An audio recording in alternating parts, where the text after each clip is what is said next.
Et salutations à vous, chers internautes, c'est encore moi, Van Roswell, et je vous souhaite la bienvenue dans UFO Legacy. Alors, comme il s'agit là de la toute première vidéo dans laquelle j'aborderai le paranormal et le surnaturel, je vais choisir pour vous un sujet au hasard. Sachant que c'est un peu con comme idée, étant donné le titre de la vidéo, mais j'avoue que j'y avais un petit peu choisi au pif avant d'écrire le script. Enfin, bref... Nous allons parler d'un événement non élucidé qui a eu lieu 165 ans auparavant, qui n'est pas très connu chez nous les Français, mais qui est très certainement familier chez nos voisins britanniques. L'affaire des empreintes du sabot du diable. Charmant comme titre. Mais avant, si vous me permettez, je vais me changer.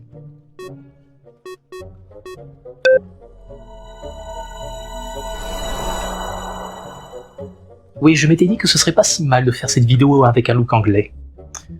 Mais bon, chacun ses goûts. Alors tout commença il y a longtemps, au 19e siècle, en Angleterre, mais au lieu que ce soit à Londres, à Liverpool, bref, en plein centre-ville, tout se produisit dans une province au sud-ouest, dans une petite bourgade du Devonshire, comté de Devon de nos jours, à Topsham.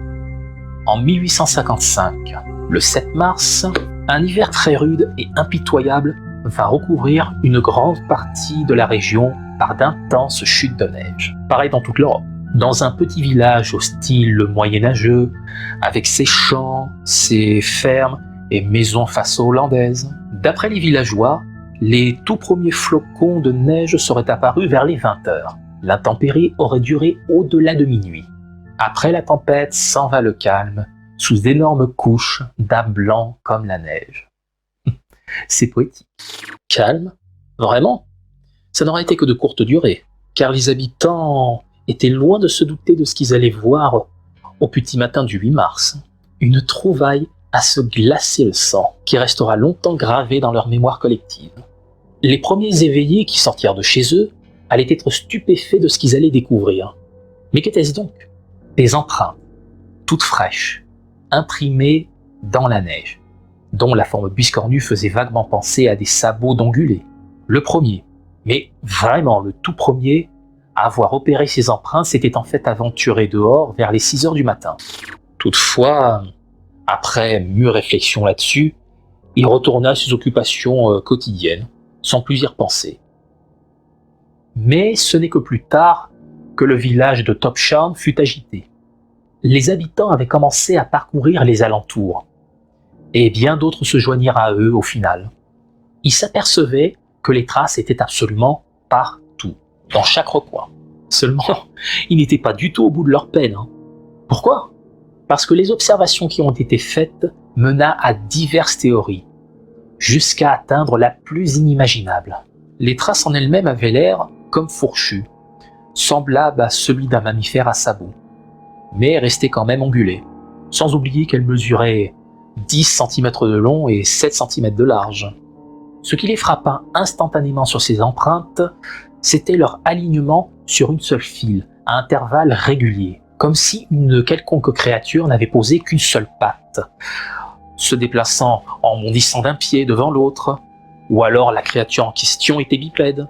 Et effectivement, par divers témoins, tout cela semble avoir été causé par un bipède, et non point un quadrupède, puisque les pas étaient alignés en pointillés de 20 cm en 20 cm. Quelques hypothèses, dans le sens du rationnel, ont été émises afin d'expliquer la progression en ligne droite des empreintes. L'hypothèse d'animaux sauvages.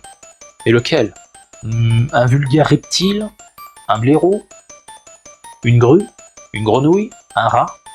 Peut-être une outarde? Ou alors un kangourou? Mais aucun, je dis bien aucun, de ces animaux ne fournissait d'explication plausible.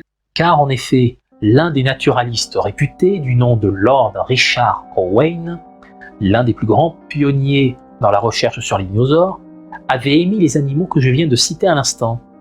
Mais il mentionna même un cheval boiteux et une oie unijambiste.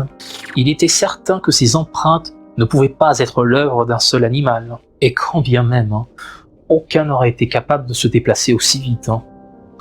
puisqu'avec un grand nombre et du temps imparti, l'inscription dans la neige, à l'origine, s'était fait au rythme de 10 pas à la seconde. Mais la manière dont elles auraient été faites suscita beaucoup plus de doutes et d'effroi chez les habitants.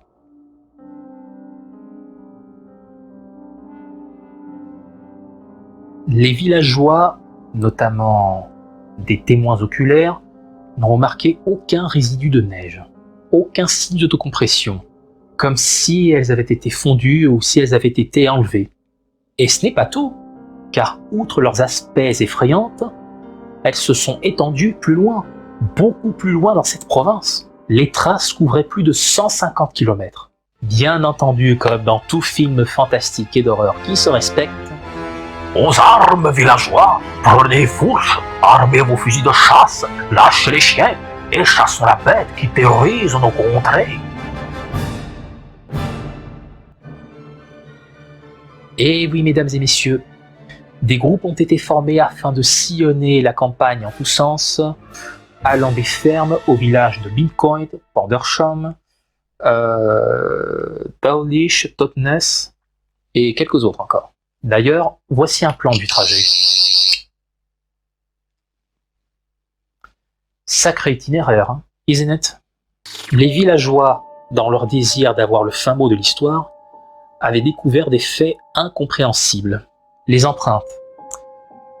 Eh bien, ces empreintes, elles allaient tout droit, sans jamais contourner le moindre obstacle. Aucun détour, aucune boucle, aucun zigzag, pas même des pas chassés ou cloche-pieds. Et encore, les villageois perçurent ces empreintes dans toutes sortes de lieux inaccessibles. Dans des champs ouverts, au sommet des maisons et des murs étroits, dans des jardins, dans des chemins, j'en passe et des meilleurs. Elles traversaient aussi un hangar par le trou d'un mur, se promenaient sur une charrette ou sur des meules de foin enneigées. À un autre endroit, elles franchissaient les 3,5 km de l'estuaire de la rivière d'Excé. Les villageois ne tardaient pas à se dire que ces traces ne correspondaient à celles d'aucun animal connu, malgré Lord Richard Owen. J'avais évoqué le kangourou. Cependant, des spécialistes en zoologie qui rétorqua à l'un des témoins qui proposa une explication rationnelle, que les marsupiaux ne sautaient pas en mettant un pas après l'autre. Bah oui, quand ils sautillent, c'est avec leurs deux pattes. Les traces de ce mammifère sauteur ne purent donc pas être assimilées à celles des traces laissées sur la neige. Par ailleurs, les kangourous n'étaient pas fréquents dans la campagne anglaise de 1855, comme de notre temps actuel. Dans ce cas, une intervention aérienne pourrait apporter un début d'explication.